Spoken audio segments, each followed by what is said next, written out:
3 মাসের ডেট নিয়ে তারা আমাদের 1.5 বছর কেন রাখবে? 2 মাস হয়ে গেছে, আমার ভিসার কোনো খবর নাই। 10 মাস ধরে বাংলাদেশে আমি বেকার করতেছি। ব্যাগ চাই অনেকে আছে আপনার সৌদি, দুবাই, কাতার, ওমান থেকে আসছে, তারা ওই দেশেও যাইতে পারতেছে না, কারণ কি ওই দেশের মেয়াদ চলে গেছে গা। ইতালির পারমিট পাওয়ার পর এম্বাসিতে জমা হয়েছে 90 দিনের ডেট তারা 90 দিনের মধ্যে আমাদের পাসপোর্ট ডেলিভারি দিয়ে দিবে।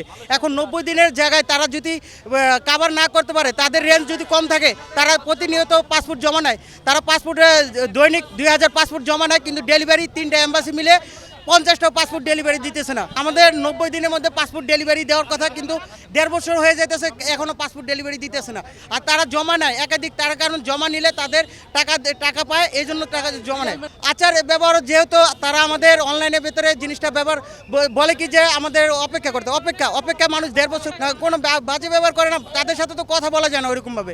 তাদের আমরা পাসপোর্ট 3 মাসের ডেট নিয়ে তারা আমাদের 1.5 বছর কেন রাখবে? কথা বলতে তারা একই কথা যে অপেক্ষা করেন, বলে এম্বাসিতে যান, এম্বাসিতে এই কথা বলে।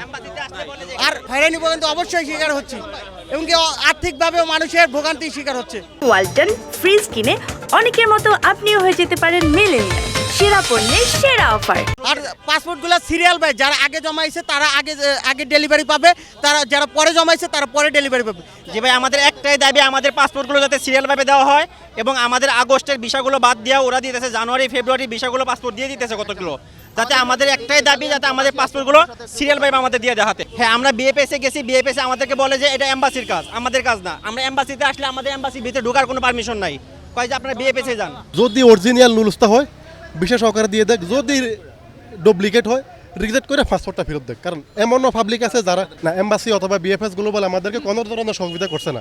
আমরা আমাদের মাননীয় প্রধানমন্ত্রী, মাননীয় পররাষ্ট্রমন্ত্রী, মাননীয় বিশেষ করে প্রবাসী কল্যাণ মন্ত্রণালয় আমাদের দিয়ে করা হয়েছে। আমি আজকে 24 বছর বাইরে থাকি, আমি সৌদি থাকি 24 বছর।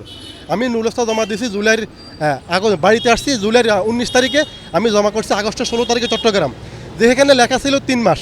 3 মাস থেকে যায় আজকে 9 মাস হয়ে গেছে, আমার এখন পর্যন্ত আমার কোনো মেসেজ আসছে না আমাকে কোনো কল করছে। তা তো অবশ্যই শুধু আমি না, যারা বিশেষ করে আমরা বাইরে থেকে প্রবাস, সৌদিতে আছে, Dubai, Qatar, Kuwait, Bahrain, Malaysia, Singapore, Bahrain, বহুত দেশ থেকে আসছে। আমরা এখানে ভিসা জমা দিয়েছে, কেউ সিলেট, কেউ চট্টগ্রাম, কেউ ঢাকা। আমরা চাই অতি দ্রুত আমাদের পাসপোর্টগুলো যদি আমরা ভিসা পাওয়ার যোগ্য হয় আমাদেরকে দিয়ে দেখ, যদি আমরা ভিসা পাওয়ার যোগ্য না হয় আমাদের পাসপোর্টগুলো ফেরত দিয়ে দেখ। আমি মালয়েশিয়া থেকে আসছি ইতালি যাওয়ার উদ্দেশ্যে। আগস্টের 17 তারিখে বিএফএক্স গ্লোবালে আমার পাসপোর্ট সাবমিট করি। তো সাবমিট করার পর 8 মাস হয়ে গেছে, আমার ভিসার কোনো খবর নাই। কিন্তু 8 মাস পর এই মাসের রানিং মাসের 17 তারিখে আমার মালয়েশিয়ার ভিসাও মরে গেছে।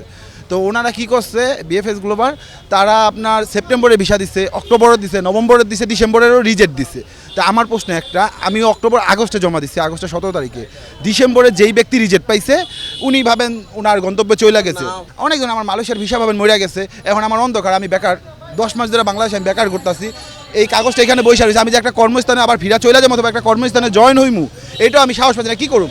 2 দিন পর আমার এখানে ভিসাও হয়ে গেল, তখন আমি কি করব? একটাই হয়, তারা আমার ভিসা দেখ না পাসপোর্ট রিটার্ন দিয়ে দেখ, আমাদের কোনো দুঃখ নাই। কাজ যদি আমাদের ন্যূনতম সমস্যা থাকে